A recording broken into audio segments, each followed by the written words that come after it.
Well, I'll introduce myself briefly. My name is Kaye. I live in Albury. I don't know if we, obviously, hopefully you know where that is, right on the border on the New South Wales side. I absolutely love sharing the health message. I believe God has given us such a wonderful gift. I truly believe that the 8 laws are the answer to all the problems in the health that many people are suffering from nowadays. But many people have deficient diets. And I believe that many people are deficient in minerals. And today I'm going to talk to you a little bit about the minerals. Now, the 3 minerals that I'm going to talk to you today about are iodine, magnesium, and borax. And I just want to share, and I'm not sure if you're recording this or not, but I think this is on recording someone. I have got a recording of this, but I'm going to share with this because so many people, I believe this is a fundamental problem with a lot of people, is deficiency in minerals. And we're not getting it in our diets. So we need to look for somewhere else, getting them to somewhere else.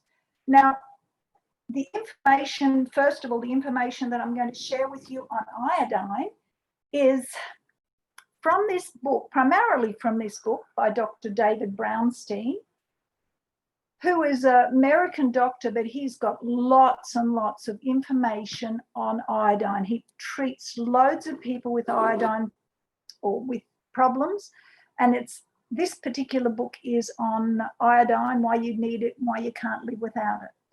So I'll just share with you a few things about it first. Okay, first of all, it was discovered in 1811, used in 1834 to treat goiter. So it's been around for many, many years. But something happened around in the early 1950s. It was erroneously thought that it could be toxic to the thyroid if more than 2 milligrams was consumed daily. And today, the average daily consumption of iodine is about 0.138 milligrams per person. So you can see that in our diets today, most people are very deficient in iodine. Now, where is it stored in the body? The thyroid gland. It's not just the thyroid. People say, oh, we have a problem, iodine deficiency. Thyroid, yes, but it's also stored in the salivary glands, the cerebrospinal fluid and the brain, membranes enclosing the fetus and the afterbirth. It's found in breasts, ovaries, and the clear fluid that fills the front of the eye. But there is some problem that we have in absorbing iodine because there are some minerals, called some halides. Okay, so there are receptor sites in the thyroid, among other places, that capture iodine. If exposed to a halide or a mineral, the body will not hold on to iodine but excrete. So we got problems in our body. We will not hold on. Even if we got getting iodine in our diet, we will not be holding on to it if we are taking in halides. Now, what are some of the halides? Well, first of all, there's bromine, which is found in many breads, donuts, cakes or dough conditioner, cakes, biscuits and baking products, pesticides, soft drinks and some toothpastes and mouthwashes, hair, dyes, perms, preservative and cosmetics, and it's in some seat rests, door trims in your car, fire retardant fabrics and flavoured vegetable oils. So, it is in so many products, just bromine. Now, unrefined salt will help with the removal of bromine, but there's some other halides that we may be exposed to it. And something is fluoride. Now, I'm going to suggest to you, if you are using toothpaste that has fluoride in, I would suggest you get rid of it. Get yourself a toothpaste that's a herbal toothpaste. Or there are other toothpaste you can get, but please avoid fluoride because fluoride is linked to fluorosis, hip fractures, bone cancer, lowering intelligence, kidney toxicity, and it's also found in your town water supplies and in your toothpaste. It's found in chlorine. It's added to many swimming pools and town water supplies. So we have also perchlorate found in car airbags, leather tanning and fireworks, and some groundwater. So we need to be very careful that we're not getting and being exposed to these halides which stop an uptake of iodine.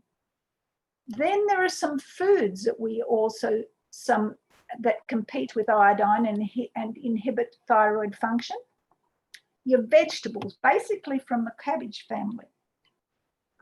They contain a goitrogen named goitrin, and you can find them in your cabbage, your kale, your cauliflower, your Brussels sprout, your turnips, your broccoli, your mustard, and soy products. And lots of these foods need to be eaten, but they could tip very sensitive people. So you don't have as much problem with your cabbage family, but you need to be careful. If you're on the verge, you could be tipped over if you have some of these goitrogens. Now let's just look at some of the health benefits of iodine. It controls your metabolic rate. Now this includes absorption of food, sleep cycles, and influences heart rate, blood pressure, body weight, and temperature. Now it boosts your energy levels, ensures the utilization of calories without allowing them to be deposited as excess fat. And it's good for healthy nails, hair, and your teeth. And it actually speeds up hair growth and increases follicle strength. So you can see that we really obviously need iodine. It's needed for reproductive system, for growth and maturity of reproductive organs, and it prevents stillbirth or neurocognitive conditions, fertility, and it's needed for breast milk. It boosts the immune system. It's the scavengers free radicals, defense against heart disease and cancer. And it's good for hypothyroidism. And you find that people with an underactive thyroid gland slows down all body processes as the chemical balances, your body goes off track. For example, you gain weight. So you've got hypothyroidism, but you've got hyperthyroidism, an overactive thyroid gland. Both hypo and hyperthyroidism may be caused by thyroid issues that iodine may treat, prevent, and even reverse. Then we've got chronic fatigue, fibromyalgia, fibrocystic breast disease, all stems from iodine deficiency. Even Dr. David Brownstein says that in diabetics, he found that iodine helps decrease insulin needs in diabetics when they use 50 to 100 milligrams daily. And cancer prevention. Studies have shown that cancer cells shrink after being injected with iodine. Breast and thyroid cancer patients have low iodine levels. So this is something we need to be aware of all the time, and it regulates estrogen production in ovaries, regulates estrogen balance. Infertility and miscarriage are being associated with estrogen dominance and progesterone deficiency. And it reduces mucus catarrh in sinus and intestines, and it cleanses and detoxifies lymph that acts as a vacuum cleaner in the blood and helps lungs. According to David Brownstein, a more powerful antioxidant than vitamin C and E, and has an anti-tumor and anti-atherosclerotic activity. So we can see that it is incredibly important. But let's just think some more things. It makes us smarter, helps with mental functioning, displaces and chelates lead, increases brain circulation, and sharpens your mind. It's incredible because they found out that children with an iodine deficiency definitely have a lower IQ. And it destroys pathogens, molds, fungi, parasites, and more. And it is the most powerful antibiotic we have, and which is not patentable, which is why there is such a cry against using it. And it can treat uncontrollable resistant infection. And so that's what a lot of people put it on wounds, because if they want to treat infections, they will just put it on their skin. But did you know that it also prevents heart disease? Hypothyroidism leads to a weakening of the heart muscle, causing cardioarrhythmia. Not the only thing that causes cardioarrhythmia, but this is just one of them. It ensures the apoptosis or the programmed cell death and is essential in the formation of a new organ or removal of malignant cells like cells or disease cells. Dry skin trouble, and gives you dry skin, trouble concentrating, constipation, cramps, and leg swelling. Now, if you see this lady here, she has a goiter, and it's, you can also use, iodine can be flushed with flushes toxic chemicals like fluoride, bromine, lead, mercury, radioactive fallout, and biological toxins. I want you to notice this, because there are very few substances that will detoxify you from heavy metals. If you're understanding about people's health, you'll find that an awful lot of people have a buildup of heavy metals in their body. Now, did you know that iodine flushes toxic chemicals out, which, as I said, leads you to the thyroid and the goiter disorders? So iodine deficiency is widely recognized as the basic cause of goiter, or that swelling, or in your, just under your neck. But over 100 years ago, it was shown that goiter can be reversed by giving iodine.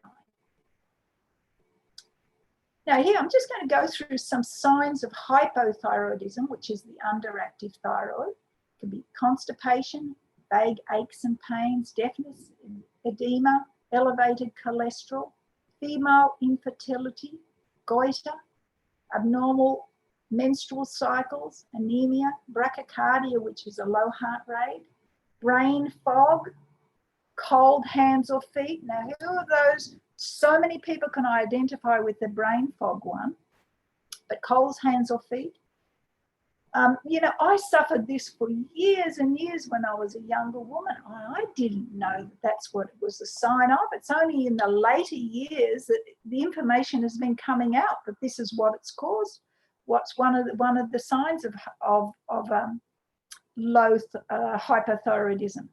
Impaired memory, impaired renal function, insomnia, poor sleep, intolerance to cold, irritability and mood instability, decreased sweating and depression. We just had a lady who were talking about depression before. Something as simple as this. I believe that minerals are such a strong key to you regaining your health. And this is not the only way. I'm dealing with 3 today, but there are other ones that, you know, other ways you can get them as well too. Difficulty swallowing, hoarseness, throat pain, low energy, fatigue, muscle cramps and joint pains, muscle pain, decreased libido in men, decreased sense of taste and smell, thinning of the outer third of the eyebrows. And if you notice that anybody's just on the eyebrows and the outer third, they're getting quite thin, that's a sign of iodine deficiency. Tingling in your hands and feet, weight gain, yellowing of skin due to conversion of beta carotene. Sometimes, I'm sorry about this, but occasionally I use the side of my PowerPoint because I've got photos there. I've got people's pictures there, and I can't read every single word on the right-hand side of my screen. So if I ever miss any, that's the reason why. Okay, hair loss or thinning, dry, coarse hair, nervousness, poor muscle tone, rapid thoughts, shortness of breath with a shallow and slow respiratory pattern, sluggish reflexes, swelling in the legs, thin, brittle fingernails. So you've got so many problems and so many ways that you can get shown up with iodine deficiencies can show up in your body. But now I'm going to talk to different forms of iodine that you can use to treat infections. Now, the first one is called Lugol's iodine. Now, that is a mixture of 5% iodine and of his 10%, is it 10% potassium iodide? That's just under my picture, but I think by memory it is 10% potassium iodide.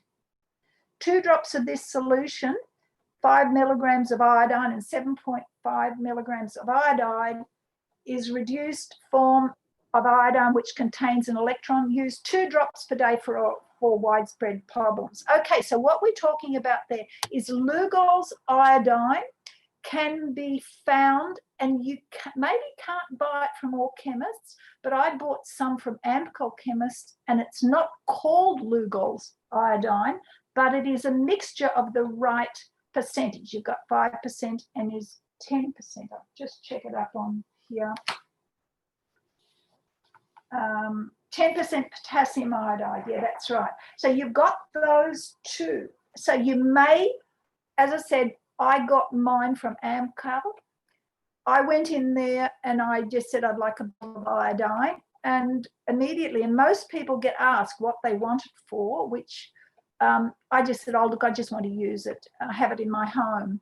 And I just thought, you know, really, people, they don't like you taking it internally. But look, it's been used for years and years and years. Remember, it's been used in the 1800s, but people are just so trying people not to get them to use iodine, that it's not as easy to find as it used to be. Now, there is another form of iodine, which is a consumable form of iodine, and it holds a magnetic, it holds a magnetic, electromagnetic charge. A larger release of energy once consumed, and is very similar to the precursor form of iodine converted into thyroid hormones. So, nascent iodine, you will find generally you've got to go online and you would have to buy it, and it's quite a bit dearer. It maybe is 3 times dearer than Lugol's iodine. I bought some and it was much dearer than Lugol's, but it is much better. I was speaking to a young woman who has thyroid problems. She has actual goiter, and she's gone on to Lugol's first. And she said when she switched to the nascent iodine, she noticed a marked difference. And she said, yes, she said it was much, much better to take the nascent iodine. So you maybe don't want to spend that amount of money, but it is a little bit, as I said, I think it was probably about 2 to 3 times dearer. And you may have to, I think there was you have to search it out, but it is available in Australia, but you can get nascent iodine, which, as I said, is better, but not as common. Now, how to test if you have an iodine deficiency. So you paint a 5 centimetre circle of iodine on your skin. Now, usually you paint it on maybe your stomach or on your thighs or on a soft skin area. Now, if it disappears in less than 5 hours, you are extremely deficient. In less than 10 hours, you are probably deficient. And if in less than 24 hours, you may be deficient. But if it remains or only slightly lightens after, your levels are considered normal. Now, you can repeat this test every whenever you want to, and you can just adjust your iodine dose. So that's a good way to tell whether you need iodine enough. So paint it on your skin, because you can actually absorb it through your skin. Instead of taking it through your mouth, you can absorb it transdermally. You can use a swab. You can apply it liberally to genital areas and to the perineal region as an adjunct to oral dosing. Now, interestingly enough, I actually put it, I bought a glass bottle of antiperspirant from the shop, and I came home and I tipped out the antiperspirant and I used the glass bottle. I filled it up with, it's a roll-on deodorant bottle, and then I filled it up with iodine, and I use it in my bathroom, and I use the roll-on usually on my stomach area after I get out of the shower. But you need to be careful because it could drip, because it's not as thick as antiperspirant or a deodorant, and it could run out, and you don't want it dripping over your bath mat or anything like that. So just be careful about that one, but you can put it on your skin transdermally and it will absorb. As I said, where to get it from, you can get it from the chemist, some compounding chemist. Usually you can take 2 to 6 drops of Lugol's orally daily. Look, my husband and I take it we've been taking it for quite a few years now, daily. Actually, when I say daily, we usually don't do it. Usually they say when you're doing herbs or supplements, take them for 6 days, leave them off for a 7th day. Your body doesn't like them every single day. So we actually normally take them on weekdays. We don't worry about it on the weekends, and we just take them. But we take all our supplements daily. Don't take much, it could be a problem, but it's worthwhile if you can find that book of Dr. Brownstein's, that it's worthwhile to read, because he talks about, and he treats a lot of people, especially with cancer, and they're really using high doses of iodine. But for many years, this has been safely used for many diseases and has caused problems, and it's caused no problems if used safely. As a matter of fact, I've had a man who came to one of my meetings, and he was an elderly man, and he says, "Oh, I'm so glad to hear about this." He said, "I grew up with iodine. My mother gave iodine for everything." And she said that, and he told me that she was, anytime they had any health problems, they would use iodine. Okay, next I'm going to touch on magnesium now. Now, magnesium is an incredibly important mineral in our body, and most people are deficient in it. 60 to 65% of it is found in your skeleton and your teeth, 1% in your blood, and nearly the entire remaining amount resides in muscle and tissues, cells.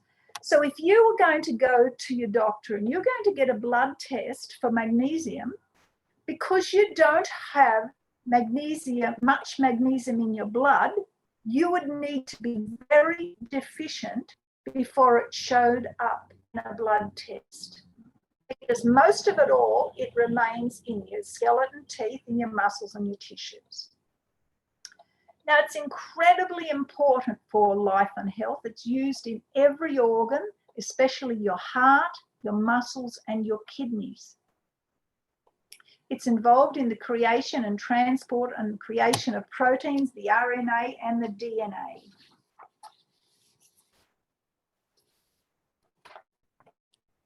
It's involved literally hundreds of enzymatic reactions affecting virtually all aspects of life.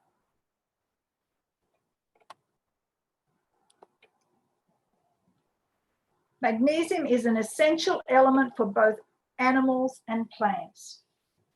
Now let's just look. I got this information from a book called Transdermal Magnesium Therapy by Dr. Mark Sircus, S-I-R-C-U-S, okay?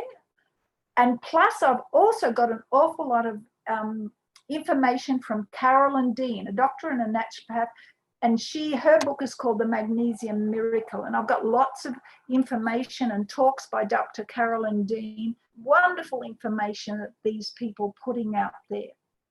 But basically what they're saying, heart health, when magnesium deficiency becomes chronic, we suffer the symptoms of heart disease. Now, magnesium is used in emergency room for intensive care for cardiac patients. Now, I didn't realize that, but this is what they do. When somebody goes in with a heart attack, they give them magnesium. Why? Because it relaxes their muscles. Magnesium chloride is the most flexible and useful form of magnesium because it can be injected orally and taken orally or used transdermally for a direct application and absorption through the skin. So obviously we can't inject it, but yet it can be taken orally and used transdermally. Now I want to just stop here for a moment, because as somebody who is into medical missionary work, I believe we underestimate the use of our skin to get in for therapeutic problems. You know, we can get a lot of aid by taking in things through our skin. Now, mental and physical stress uses up magnesium rapidly as adrenal effects, heart rate, blood pressure, vascular constriction, and muscle contraction, and applies all that demands steady actions that apply lots and demand steady supplies of magnesium for smooth functioning. Now, we spoke again about depression. Depression is related to magnesium deficiency. Serotonin is the feel-good hormone, and it requires magnesium in its delicate balance and release and reception of cells in the brain. The body does not retain magnesium well, so heavy sweating, exercise, menopausal women lead to panic attacks. Now, I've had different people say to me, they said, look, I'm stress, incredible stress. And I said, well, if you're under stress, you must know your body will use up lots and lots of magnesium stores. So you can become quite depleted because your body will use them up. And it can cause neurological dysfunction in the brain, which can lead to depression. Your cells need magnesium. It's needed for strong bones and teeth, balanced hormones, and a healthy nervous and cardiovascular system, as well as functioning detoxification pathways. So to detoxify, you need magnesium. So magnesium, along with calcium, regulates electrical impulses in the cell. And cellular calcium channels allow calcium to enter the cell only as long as needed to conduct an impulse. It is ushered out immediately by magnesium once its target is fulfilled. Now, it has this delicate balance of calcium and magnesium. When calcium enters the cell because of insufficient magnesium, muscle contraction is sustained for long, and we suffer from for example, twitches and tics in mild cases. So if you've got a magnesium deficiency, it can even show in something simple as a little twitch in the edge of your eye. Have you ever had a little twitch in your eye? Now, I can recall back when I was visiting a friend she has motor neuron disease, she was in hospital, and she was really stressed out because I went in to visit her this day, and she says, I don't know what's happening to me. I'm getting so bad. And she was still able to speak at this time. And she said that I've got these incredible spasms and cramps all through my body. And as she lay there, all of a sudden I saw a twitch in her eye. And I just read this not long before. And I said, do you know what you need, Melissa? I said, you need magnesium. I said, your body is craving for magnesium. And so something as simple as that can just help that muscle contraction. When magnesium deficiency becomes chronic, we suffer the symptoms of the disease, such as angina, hypertension and arrhythmia, or the spasms and contractions characteristic of asthma, migraine, headache, or painful menstrual cramping. Yeah, how many people have arrhythmia and they get panic and they think, something is happening to me? And it's as simple as getting your magnesium up. Now, I've even had it. I sort of thought, what's this? And I don't stress out about it. I just know all I've got to do is go and increase my magnesium, and immediately those arrhythmia is gone. Restless leg syndrome. A deficiency in magnesium can cause muscles anywhere in the body to spasm or cramp when under tension.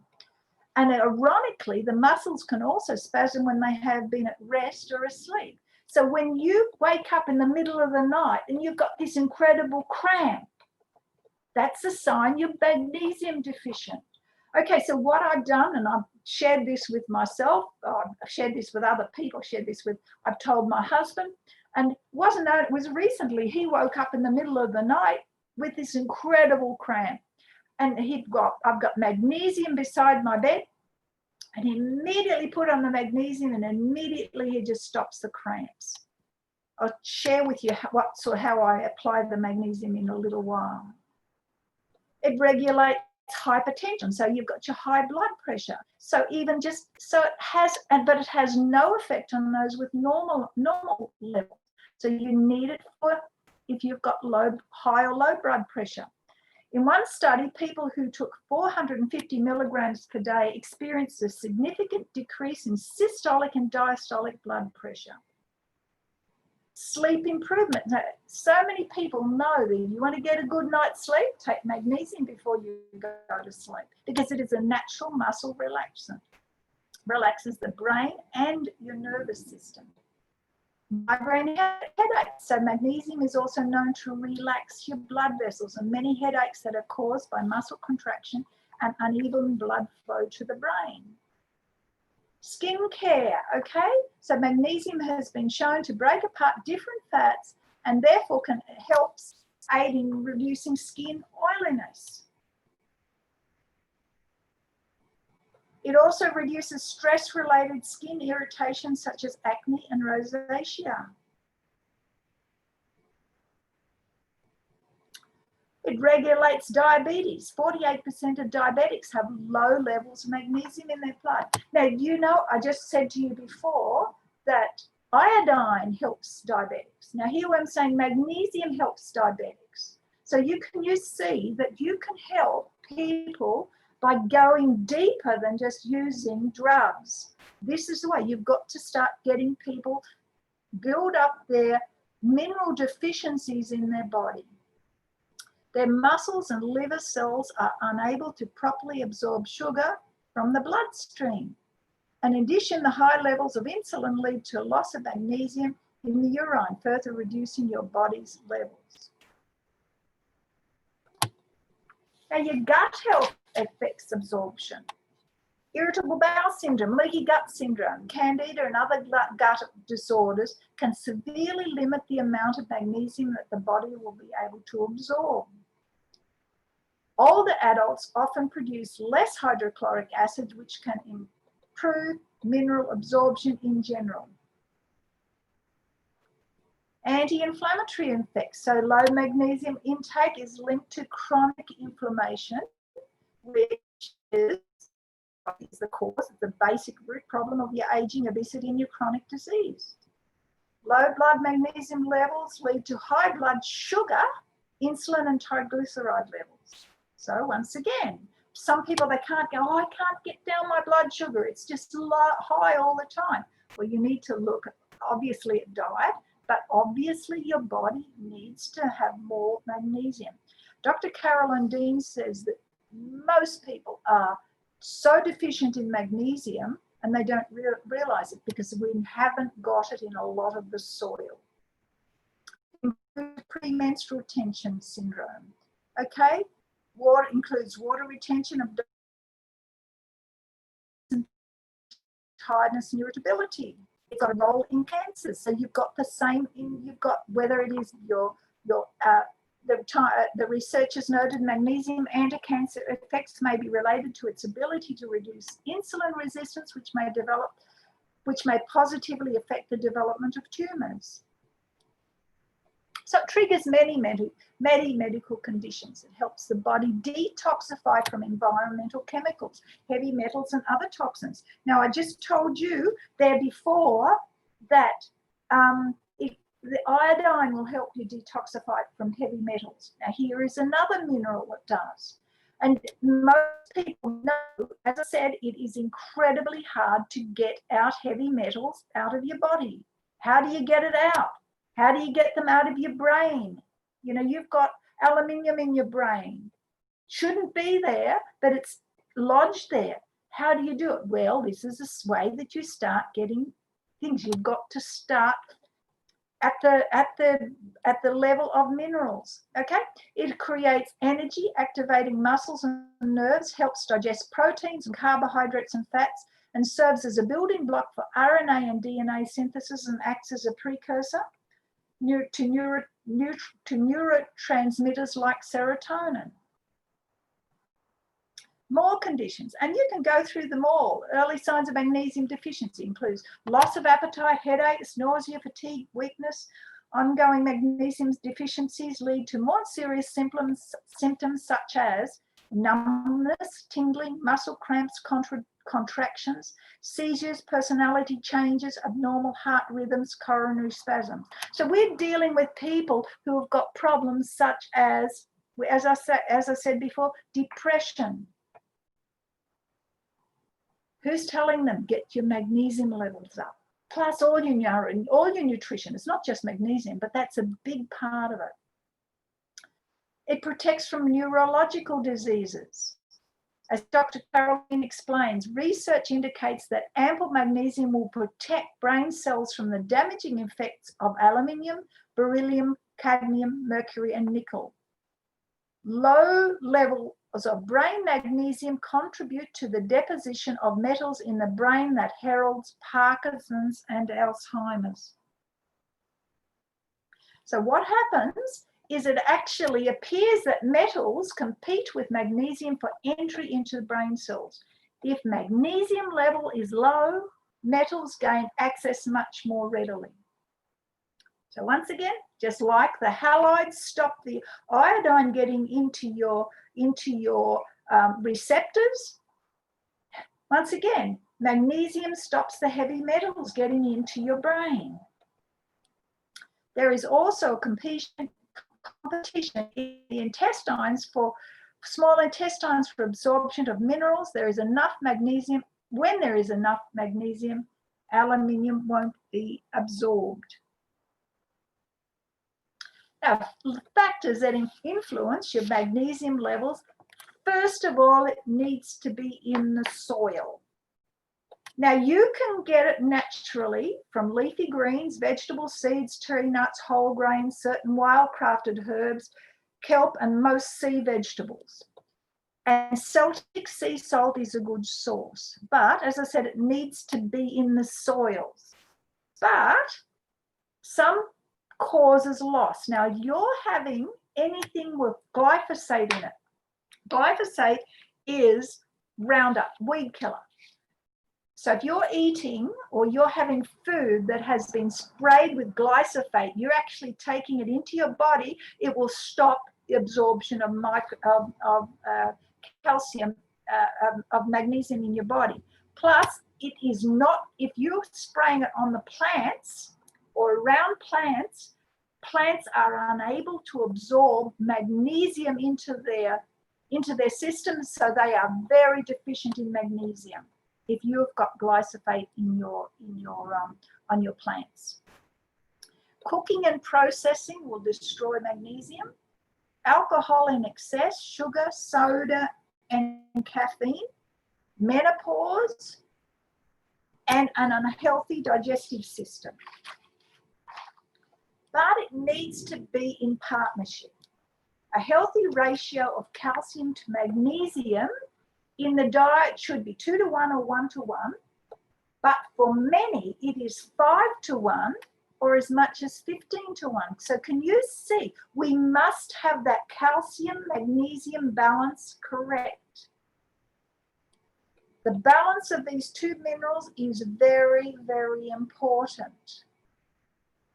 One thing that destroys your calcium balance too is your electromagnetic radiation from Wi-Fi and from your lots of different ways. It's not just from your cell phones, but it's from a lot of different things. But that's a completely different subject. But that can also destroy your calcium to magnesium ratio. But magnesium is necessary to keep calcium in solution in the body, preventing its inappropriate deposition in soft tissue. So I have a friend, she's actually had a lot of lumps grow on her feet, on her ankles, and even on her knees, and didn't know where on earth they were coming from. And the moment she started to supplement with iodine, magnesium, and borax, the three things which I'm telling you about, she's finding she actually went to the doctor years ago and got them cut out, but they grew back. So she's actually got them again. And so she said, what do I do? And she said, look, they're starting to disappear. They're going down since she's been on this supplementation of these three minerals. After calcium leaves the acidic environment in the stomach and the alkaline environment of the small intestine, however, it is magnesium the necessary to keep calcium soluble. It is most important that we have that calcium-magnesium balance correct. Okay, now, there's lots of magnesium on the market. Which one is best? Well, you need to experiment yourself, because if you take too much, you will be excreted in the urine and lose stools. So basically, you can't take too much magnesium, because you just get diarrhea, or you just excrete it out. But there are many magnesiums on the market. You can check it out. There's different ones. But if you have with renal insufficiency or you have kidney disease, extremely low heart rate, bowel obstruction, you should avoid magnesium therapy. But now let's just look at your Epsom salts, your basic old Epsom salts. Now you're getting some magnesium in there. That's magnesium sulfate. And we know, and a lot of people would sit in a bath and they have and it's great for your muscle aches and pains, and it helps detoxify.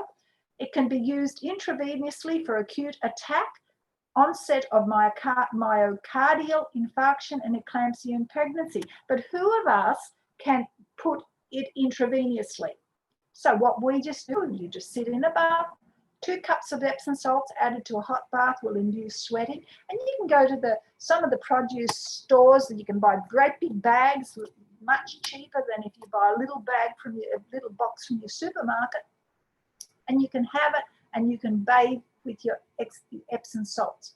Now, the effects are not as long lasting because magnesium sulfate is difficult to assimilate and is rapidly lost in the urine, but it is still better than nothing. It is still a good go-to for and it's much, much cheaper. Now, magnesium chloride flakes are much dearer. They are much better, but they are much dearer. And you can be used in the bath and is more easily assimilated and metabolized by the body. And so less is needed for absorption.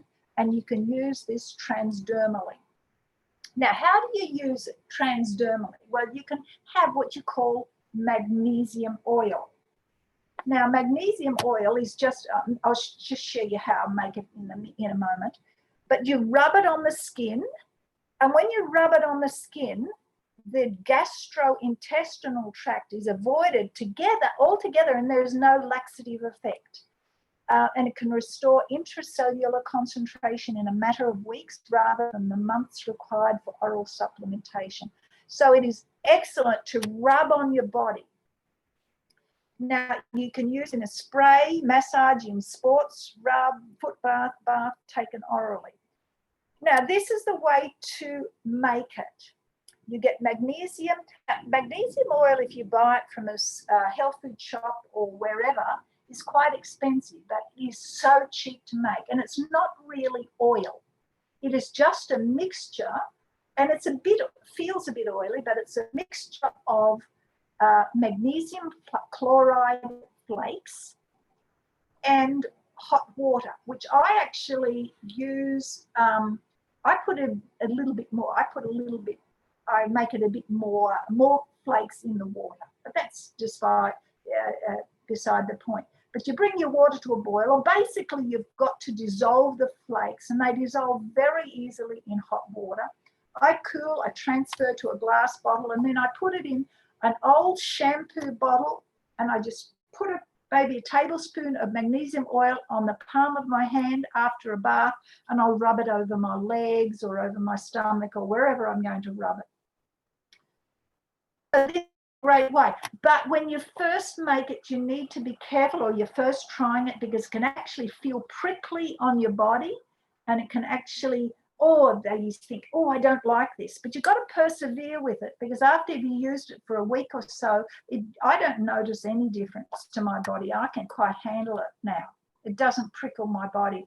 And sometimes it's like some people, they get affected if they went swimming in the ocean, in the seawater of the ocean, how they get out and it prickles them. It has that type of prickling feeling. Potential magnesium side effects. You need to be careful. If you've got low blood pressure, you need to start on a little bit and work it up. Even if you're rubbing it on transdermally. If you can take it on if you're on anti-anxiety medication, if you have sensitive skin, if you have renal impairment and limited kidney function, or on any prescription drugs, you need to just cross-check that, make sure that there's not an adverse reaction taken with magnesium. Best places to find magnesium is in dark leafy greens, nuts and seeds, legume varieties, whole grains, fruits and vegetables. And by the way, too, it is best if you get it in your diet, in your leafy greens, but many people are not getting it because it is deficient in our soils. And even people who are on a good diet, I've been on a good diet for years and years, and I still supplement my magnesium, because I realize that it is so essential. We need it. So, oh, by the way, too, I wanted to show you this particular, my husband found this in a chemist shop, and it's called Super Magnesium Cream. I don't know if you can see that one there. And it contains arnica, and he got it from a chemist shop, and it's great to have beside your bed for if you wake up in the middle of the night with cramps or something like that. I've got little bottles of magnesium oil in different places around the house, because sometimes in your bathroom, sometimes when I'm sitting on my couch or something, I just reach down, I've got a little oil bottle there. Okay, the next one, the last one I'm going to share with you is on borax. Now, this is from Dr. Walter Last, who is a research chemistry and a practicing nutritionist and a natural therapy.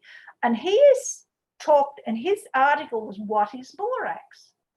Now, it's a naturally occurring mineral. Got it? It's mineral mined from dried salt lakes in California or Turkey, and is the source of other manufactured boron compounds. Okay, so borax is like the same thing. Okay, it is naturally mined. There is no synthetic borax. So a solution of borax is a strongly alkaline with a pH between 9 and 10. So it's a very strongly alkaline mineral.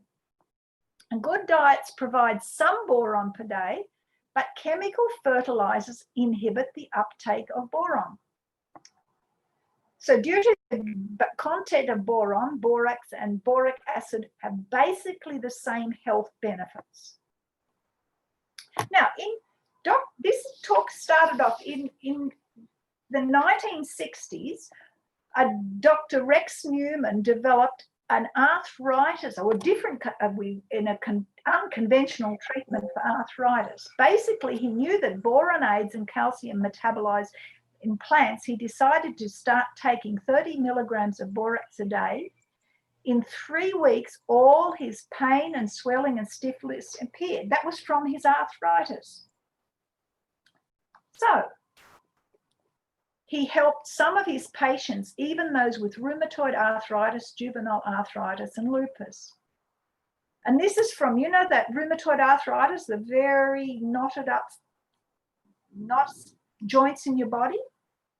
He wrote that commonly people can get rid of their pain, swelling, and sniffers in about 1 to 3 months, but will suffer Herxheimer reaction. Now, so if you're going to start this, just remember you may have a Herxheimer.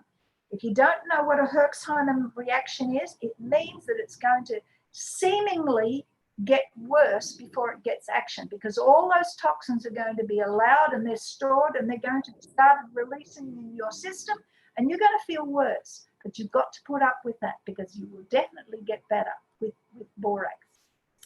They must persevere and in pain, and in another 2 or 3 weeks, the pain and swelling and stiffness will be gone. Now, boron deficiency causes lots of calcium and magnesium to be lost in the urine. A borax supplement will reduce the daily loss of calcium by nearly 50%. After boron supplementation, bones were much harder than normal and fractures heal faster. Now, people say if you've got osteoporosis, or take a calcium supplement, but calcium is not what you need. You need boron or borax. It's a role in converting vitamin D to its active form, thus increasing calcium intake and deposition into the bone and teeth rather than causing soft tissue to calcify. It also beneficial effects have been reported, such as improvement of heart problems, vision, balance, memory, and cognition. Now, did you notice the whole 3 minerals are all fitting into a lot of these same ailments, especially the cognition one. Boron balances levels of sex hormone, estrogen in women and testosterone in men, which acts on the pituitary gland as it stimulates our own progesterone production. Also significantly improved memory and cognition in elderly individuals may be due to increased levels of sex hormone, partly due to membrane function cells. So what they found is that people, when they gave them boron supplements, their memories improved. Especially good for men and bodybuilders. A recent study in younger men, 29 to 50, showed that the level of free testosterone had risen by 1/3 after supplementation of 100 milligrams of borax for 1 week. And also, this elevated testosterone level will shrink prostate tumors and PSA levels. Can you see now, what I want you to get now is that because we become so deficient in these things, it impacts so many different areas of our health that just by supplementing in simple things like this, it can help your health in so many different areas. Now, this is one that is most important, fungi and fluoride. Remember, it is so alkaline. It is an excellent fungicide and is being treated successfully to treat candida. And low to medium weight people use a teaspoon of borax powder with heavier weight, 1/4 teaspoon liter of water drunk, spaced out during the day. So you put it in your water and you drink it during the day. You space it out. You don't want to drink it all at once, but you space it out during the day. Now, how many people have got candida and fungal infection? Now, normally candida exists as a harmless yeast cells, but when challenged, those cells called hyphae develop. And these cells, they damage the intestinal wall and cause inflammation. We call that leaky gut syndrome. How many people have got leaky gut syndrome? Because they've got holes in their intestinal walls. Now, boric acid or borax inhibit the formation of the films, biofilms, and also the transformation of these harmless yeast cells into the invasive hypal form. It protects from fungal aflatoxin, which cause extensive DNA damage.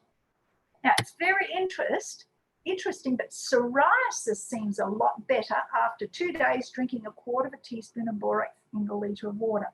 Now, I'm actually just going to stop here just for a jiff because I want to share this so many people I've heard have said, oh, what do you do for psoriasis? Well, I have never really found anything to help. And I'm not saying this borax will help. But, I told somebody about this. I said, look, do you know what I read? Do you know Vicks Vapor Rub, which you get from the supermarket? Use that on psoriasis. And this person used it on psoriasis, and within about 3 days, their psoriasis was healing and is gone, completely gone, from Vicks Vapor Rub. Now, that's got nothing to do with what I'm talking about here, but that's something, store this in your mind. My desire is that people, we as medical missionaries need to know this information. We have to have this knowledge in our mind so we can share with people. Now, we are not going to be, every single one of us have run into people with psoriasis or whatever, but I'm sure there's somebody here listening to this talk who are going to be able to use this information to share with other people. See, we need to be able to have this information to be shared with people so that they can get better. This is what it's all about. Sharing information so that they can break down prejudice, so that they can learn about the gospel message. Now, another one is total fungus and athlete foot. You just wet, take your borax, rub it all over your feet to stop the itching immediately. That's if your itching is due to toenail fungus and athlete's foot. Now, vaginal thrush. Now, I've heard people have used this successfully for women who have vaginal thrush. This is so easy and it works so well. Fill a large gelatin capsule with borax, insert it into the vagina, and you can leave it at bedtime, or you can put it in a vagina and leave it for several nights or up to 2 weeks. I mean, you're changing every day, obviously. Or you can use it, you can stir this powder and you can mix it with coconut oil and freeze it and then use it as a suppository. But if you're going to do it this way, you will need to use a panty liner. Both ways, you'd need to use a panty liner because it will actually form, it will just become quite uncomfortable, and you'll need to realize that there's just a little bit of mucus coming out, and you need to have a panty liner in place. But get back to the heavy metals and fluoride. Borax, similar to the equally endangered Lugol solution, can be used to remove accumulated fluoride and heavy metals from the body. So if you're going to be on this, look, I am not saying that if you start taking borax or Lugols, immediately you're going to be rid of your heavy metals. It's going to take a long time. But as I said to you before, as I've been taking it for quite a few years now, I look back to years before and I notice my mind is much clearer than it was years ago. And usually it should be the other way around. People say, oh, they get fuzzier in their thinking as they get older. Well, actually mine has been the opposite. I'm being able to think clearer since I've been getting older, as I've been doing these things for quite a few years now. But you've got to start somewhere. I started somewhere. Fluoride not only causes bones to deteriorate, but also the pineal gland to calcify and the thyroid to become underactive. So they all interact and relate to one another. Borax reacts with fluoride ions to form boron fluorides, which are then excreted in the urine. You use it for fibromyalgia, rosacea, and chronic fatigue. Now, this is how you use it. Well, in this particular thing, it's the same thing as, again, 1/8 of a teaspoon of borax in 1/8 of a teaspoon of sea salt in a litre of filtered water, and you drink that for 5 days each week. For calcification, occurs in soft tissue, causing muscle contractions, in endocrine glands, especially the pineal gland and the ovaries, in artery walls, which is arteriosclerosis, and in your kidneys, which are kidney stones and calcifications. So you can see that if we don't want calcification in our bodies, well, we've got to get onto all these minerals. Okay, they can accumulate in cells. This leads not only to partial relaxation of muscles with stiffness, a tendency to cramps and poor blood and lymph circulations. And you notice some people, when they're getting older, they get up and they can hardly move. They're so stiff. Well, that's got to do with calcium accumulating in your cells, in your joints. Okay, nerve cells can also accumulate calcium, leading to faulty nerve transmission, causing cataracts in the eyes, plus all cells don't function properly. And your parathyroids. Now, boron deficiency causes the parathyroids to become overactive, and we're leading to all the problems of there, as it says stated. But boron is for the parathyroids, what iodine is for the thyroid. So we need to have boron. Now, we need magnesium to reverse tissue calcification, but we also need borax as well. So we need both of them. Calcium supplementation is not normally needed. Now, where do you buy? I'm just finishing off now. Where do you buy it in Australia and New Zealand? In the laundry and cleaning sections of supermarkets. There's no food grade borax available. All borax is the same and natural, and usually mined in California or Turkey, whether it has been produced in China or any other country. So basically, the one pure grade is the legal standard agricultural grade borax. Now, this is the borax I use, or boric acid, if available, may be used as a dose of borax, but it's not for sale in Australia. That's right, it's not for sale in Australia, that one there. Now, this is what I use. It is from the supermarket. You will find that. Now, that will last you you buy one, it'll last you for years. Because if you need it in a higher dose, firstly, you will need, although if you're going to use it in capsules and gels and all sorts of things, like, in gel capsules, you're going to use a lot more. But basically, this is we're taking it orally. Firstly, dissolve 1/4 teaspoon in 1 litre of water and drink it, space it out during the day. Standard dose is a small pinch of borax in 1 litre of water taken during the day. You don't need much, you just need a tiny little bit. To me, that's easier to take. My husband sometimes makes up a jug of it, putting the borax in it and that, but often we just put couple of little pinch, just a very tiny pinch in our jug of water. So that's our talk today. Iodine, magnesium, borax. And as I said, we need to know this subject. But I want to share something else with you. I don't know whether you know, I actually have, and for 20 plus years, I've been putting out health information in a health newsletter. Now, I've been doing this, and people who want to get on my mailing list, I'll give you the email in a moment.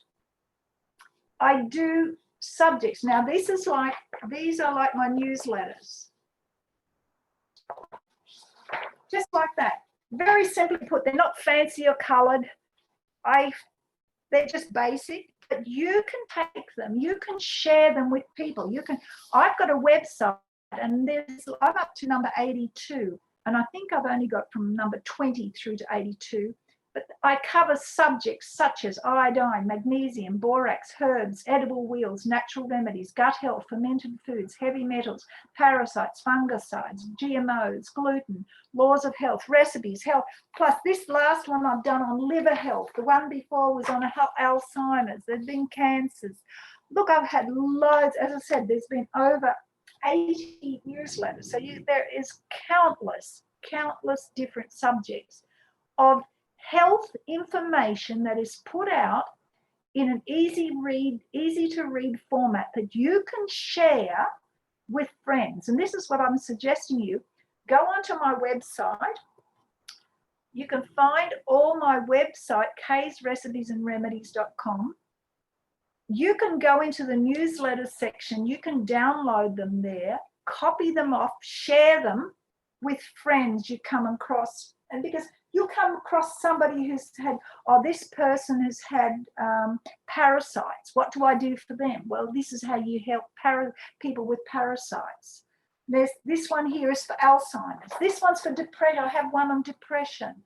There's loads of subjects. So it's covering all these different subjects so that you then can have something as using as an entering wedge. Now, I do realize, want to stress with you, the health message is God's tool to get the truth into people. But sometimes we've got to share and we've got to go, and it opens up many, many avenues. As I've had people ringing me up, talking to me, and I'm becoming bolder and bolder now about sharing our faith with people, telling them that that's what it's really about. And especially as what's happening in the world during this whole year, I'm praying for a holy boldness, like those disciples in Acts, to tell them the truth. Health, sharing people with health is essential, but it is not, I'll rephrase that, it is important, but the essential part is the gospel. So that's my talk with you today. I want to do, and I wasn't sure what I was going to share with when Nadine asked me what to share something today. I was not sure what to do, but I felt impressed to share this with you because I know someone out there, someone of you who are listening now, needed this today. And I believe God impressed me to talk to you, because I was going to change it and do something else. And I thought, no, I should hold on to this one.